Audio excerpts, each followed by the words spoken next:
Salut à tous, la team OL, Thomas Chaud pour OL Fan TV, très heureux de vous retrouver une nouvelle fois en ce samedi matin après un petit foot sympa avec les copains.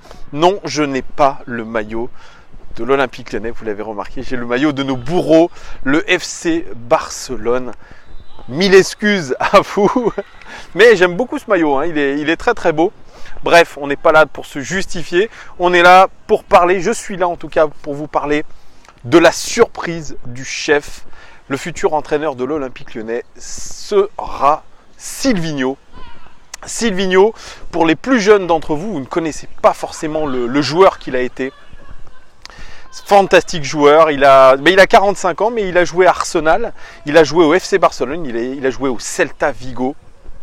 Notre ami Silvinho, il a tout gagné avec Arsenal, avec le FC Barcelone. Il a joué sous Guardiola, il a gagné 2 Ligues des Champions quand même en 2006 et en 2009. Et c'est là où il y a eu une petite révélation pour Silvinho.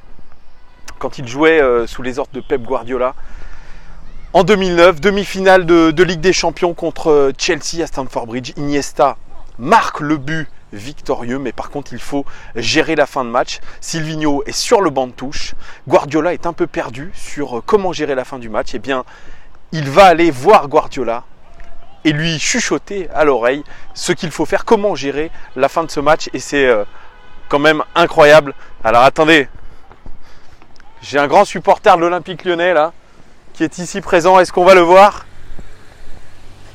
C'est une voiture de supporter. Journaliste. Oui, pour ceux qui ont vu, c'est la vidéo avec Memphis Depay quand il me demande si je suis un journaliste à la sortie de l'entraînement. Comment ça va, Maxime? Dur, hein, crevé. Hein. Qu'est-ce que tu penses de l'arrivée de Silvinho? C'est très bénéfique. Bénéfique? On va changer de gamme, on va changer de cran. Ouais. Un entraîneur étranger, Ouais. une méthode. Ouais. Très dur, réputé dur, tacticien. Il va mettre certains joueurs au pli et je pense qu'il y en a besoin aussi. Ça, c'est intéressant. Ça, c'est très intéressant. Voilà, merci Maxime de toutes tes lumières. Parce que j'étais en train de faire la vidéo sur Silvinho, bien évidemment je ne la couperai pas au montage. regardez ces voitures, c'est une voiture de footballeur. Hein. Oh là là, magnifique, on a l'impression qu'on sort de l'entraînement là. Allez, ciao Maxime. Hein. Oui, l'école, on reprend sans transition. Oui, c'était un peu l'homme un peu de main de Guardiola. C'était quelqu'un de très important dans le vestiaire Blaugrana. Il était notamment très pote avec Deco, le joueur portugais d'origine brésilienne. Et à eux deux, il se dit qu'ils auraient pris Lionel Messi, le jeune Lionel Messi, sous leur aile. Et c'est là où c'est intéressant parce que c'est un joueur et aujourd'hui un futur entraîneur qui a toujours eu ça dans la peau, le management. Essayer de s'intéresser de plus près à la tactique, s'intéresser aussi à la gestion des joueurs. Et ça, il l'a eu avec Guardiola. Guardiola a donné une confiance aveugle finalement à Silvinho pour gérer un peu le vestiaire, essayer de lui souffler aussi quelques bonnes idées. Et ça, c'est très important chez Silvinho. Donc il a été du côté d'Arsenal où Wenger vraiment louait déjà sa qualité d'arrière latéral gauche. Et puis pareil, un homme de vestiaire, un homme qui était écouté. Et ça l'a suivi tout au long de sa carrière. Et puis très récemment, il était l'adjoint de Tite, le sélectionneur du Brésil. Il est arrivé en 2016. Tite l'a récupéré en tant qu'adjoint parce qu'il avait eu vent d'une très bonne prestation en tant qu'entraîneur adjoint avec Mancini. Et ça, c'était l'Inter 2014. Mancini qui a connu Silvinho, je ne vous l'ai pas dit, à Manchester City. Là où il a fini sa carrière en 2010. Mancini a fait confiance à Silvinho quand il a repris l'Inter en courte saison en 2014. Et Mancini disait de lui, c'est un extraordinaire type qui a tout gagné avec Arsenal, Barcelone et City. Il va aider les joueurs. Il pourra courir avec les joueurs aux entraînements et il parle plusieurs langues. Vous voyez, c'est ça aussi qui est très important avec lui, c'est qu'il parle plusieurs langues. Il parle l'anglais, l'espagnol, il parle le portugais. Et je crois qu'il ne parle pas encore le français, mais ça va arriver, c'est un polyglotte. Et ça, c'est très très important aujourd'hui. Alors, Jean-Michel Aulas voulait un entraîneur français. Ça ne se fera pas, mais voilà, on part sur une toute autre chose. Et puis, comme je vous le disais, voilà, l'adjoint de Tite en sélection brésilienne. Et c'est l'œil du sélectionneur brésilien depuis vraiment 2016. C'est lui qui se déplace en Europe. C'est lui qui va voir notamment les joueurs stars de cette équipe brésilienne. C'est lui l'intermédiaire privilégié depuis 3 ans, avec le sélectionneur brésilien. Et il apporte aussi à Tite la connaissance que lui n'a pas des grands clubs européens. Parce que ça aussi, c'est une chose positive avec Silvinho, c'est qu'il a cette connaissance des grands clubs européens. Il a ce réseau aussi qui est très très important. Pour tout vous avouer, ça a été très très compliqué d'avoir des informations sur Silvinho. Il y a très très peu d'informations. Je pense que c'est plutôt un homme de l'ombre. C'est quelqu'un qui a su vraiment tisser des liens très forts avec certains joueurs. On pense peut-être à une filière brésilienne. On pense dans les clubs dans lesquels il est passé, le FC Barcelone, City. Ça peut être très très intéressant pour nous à ce niveau-là. Mais voilà, vous voyez, c'est la surprise parce qu'on ne s'y attendait pas. On ne s'attendait pas non plus à la nomination de Juninho en tant que directeur sportif. On se posait la question, je me posais la question de savoir s'il y avait eu une coordination entre Juninho et le futur entraîneur. Si Juninho allait avoir son mot à dire sur le futur entraîneur, c'est le cas. Je crois qu'il a signifié au président Aulas que Silvinho serait potentiellement l'homme de la situation, en tout cas qu'il avait un grand avenir en tant qu'entraîneur. Ils se sont connus du côté de Recife, Juninho et Silvinho, parce que oui, ça va être sa première expérience en tant qu'entraîneur à Silvinho. Ça, il faut bien le remarquer. J'ai mes amis qui sont derrière. Ça va être sa première expérience en tant qu'entraîneur. Il a 45 ans. Il a toujours été adjoint et là, ça va être vraiment dans le grand bain. Un petit peu comme Thierry Henry, qui a souvent été l'adjoint, qui a été un grand joueur. Je fais un petit peu ce parallèle avec Thierry Henry. Et bizarrement, à l'Olympique Lyonnais, on a eu beaucoup d'entraîneurs. Enfin, beaucoup. Quelques entraîneurs qui ont commencé avec leur première expérience d'entraîneur chez nous. Je pense à Hubert Fournier, je pense à Bruno Genesio très récemment. Là, on part sur autre chose. On part vraiment sur un duo brésilien avec pas beaucoup de certitude au final. On ne connaît pas encore la philosophie de jeu de Silvinho. Est-ce qu'il va s'inspirer de ce qu'il a vu? Est-ce qu'il va s'inspirer de Tite? Il va s'inspirer un peu de Mancini? Il va s'inspirer de Guardiola? Ça serait très très intéressant de savoir quelle est sa philosophie de jeu.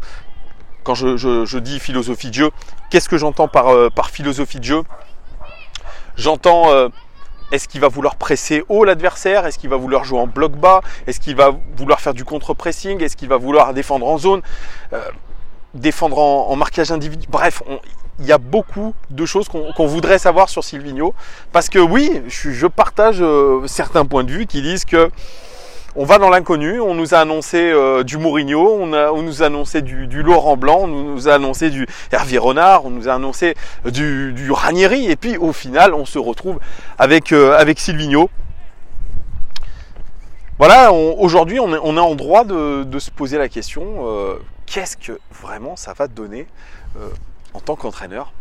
Comment il va déjà gérer ce vestiaire? Et puis déjà, il y aura un gros chantier aussi, c'est faire un audit des joueurs présents, qui seront présents en tout cas à la reprise en juillet. Et puis c'est bien évidemment lui qui va un petit peu décider de ce qui va se passer en termes de recrutement, bien évidemment en partenariat avec Juninho et la cellule de Florian Maurice. Quels vont être les profils? Parce que pareil, je vous parlais de philosophie de jeu. Est-ce que c'est un joueur qui va imposer son style de jeu à l'adversaire, ou alors, à contrario, est-ce qu'il va s'adapter? Est-ce qu'il ne va pas s'adapter plutôt à l'adversaire? Donc, beaucoup de questions par rapport à tout ça. Ça va être très très intéressant déjà d'avoir une première conférence de presse, de présentation. Peut-être qu'on aura déjà les premières pistes, les premières lignes. Moi, j'essaye d'être positif par rapport à cette nomination. Je me dis qu'on part sur autre chose. On prend un pari. Un vrai pari qui est risqué, bien évidemment. Peut-être pas en termes pécuniers, parce que je ne pense pas qu'ils viennent avec un immense salaire. Mais voilà, on se dit qu'on On essaie de rapatrier une légende du club. Et il vient dans ses valises avec un tout jeune entraîneur qui a quand même de l'expérience auprès de grands managers. Même Tite, moi je pense que Tite est un très très bon sélectionneur. Il a côtoyé récemment les meilleurs. Il a connu de grands joueurs. Il est capable d'apporter cette expérience à nos joueurs. Il faudra voir comment aussi il va tenir cette équipe, parce qu'on sait qu'on a eu des problèmes d'ego dans le vestiaire. On a des jeunes qui n'ont pas fait forcément les efforts. On a beaucoup parlé d'attitude en dehors, sur le terrain aussi. Voilà, il va falloir remettre vraiment l'église au centre du village. Ça, c'est une expression à l'ancienne. Avec quel staff aussi? Ça sera intéressant. Je pense que si Silvinho a dit oui, il a accepté le fait que Jean-Michel Aulas lui impose le fait que, par exemple, Grégory Coupet reste l'entraîneur des gardiens. Peut-être il lui impose le fait de garder Antonin da Fonseca à la préparation physique. Voilà, je pense qu'il y a eu toute une négociation par rapport à ça. C'est ce qui a, je pense, freiné l'arrivée de Laurent Blanc, notamment, qui voulait arriver avec son propre staff. C'est toujours le problème. Quand vous prenez un entraîneur, il arrive avec son staff, vous êtes obligé de virer tous les autres. Et peut-être qu'il y a un accord moral entre Jean-Michel Aulas et les membres du staff actuel, c'est pour ça. Voilà, donc moi j'accueille l'arrivée de Silvinho avec plutôt beaucoup de positif, parce que je m'attends à quelque chose d'intéressant. C'est un entraîneur qui va apprendre lui aussi, qui va apprendre vraiment au quotidien avec une équipe qu'il est en charge de diriger. Moi, je me dis que c'est aussi un entraîneur qui va faire jouer ses réseaux, comme je vous l'ai dit, et qui va peut-être nous permettre de faire 2-3 bons coups sur le marché des transferts.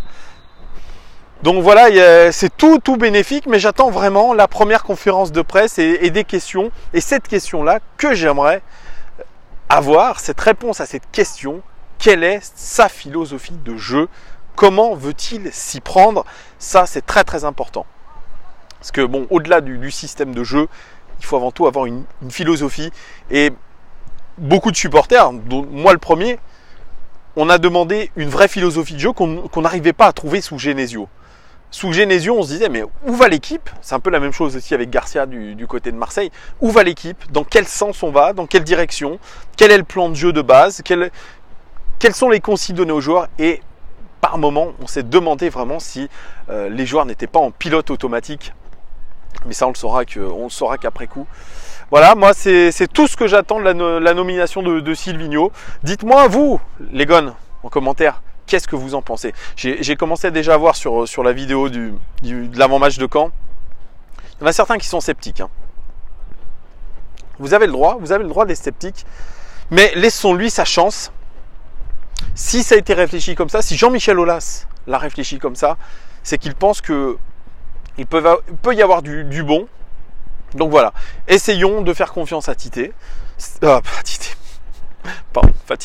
à Silvinho. Essayons de lui faire confiance. Essayons vraiment de lui laisser les clés du jeu. De laisser de parler son ambition au sein de notre club. Parce que je pense qu'il vient avec beaucoup d'ambition.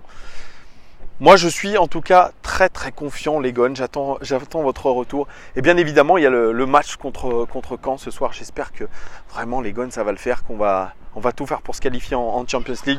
Et là, l'actualité du jour, c'est Tanguy Ndombele qui serait très très proche du Paris Saint-Germain. Le joueur malheureusement le plus bankable qui part, mais ça sera peut-être pas le seul. Voilà, il faudra très vite se pencher sur les arrivées et les départs. Ça aussi, ça va conditionner notre début de saison qui risque de débuter un peu tôt avec les deux tours préliminaires de Champions League, les 2 matchs. Si et seulement si Chelsea ne gagne pas l'Europa League. Voilà les gones, merci en tout cas d'être de plus en plus fidèles, merci de vos pouces, voilà avec vos commentaires très positifs, ça me fait vraiment vraiment chaud au cœur que vous adoriez mes vidéos, vraiment ça me fait moi aussi plaisir de vous apporter un regard peut-être différent, peut-être mettre des mots sur beaucoup de choses. Voilà, je vous dis à très très très bientôt pour bien évidemment le débrief du match contre Caen. Ciao ciao ciao.